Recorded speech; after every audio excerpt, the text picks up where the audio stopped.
is Bo. Glad you're here. Today we're going to make a birthday bag tag. So this is the tag that I have cut out of watercolor paper, and I'm going to look through my template book and see if I can find something that would be good for a man. This is an older man, and I just want something cute on a plain brown gift bag.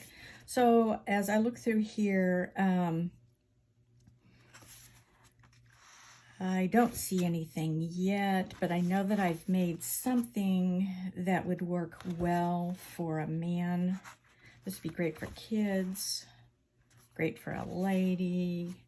Not bad. I don't think he boats though. I think I'm gonna keep looking. I'll know it when I see it. That's it.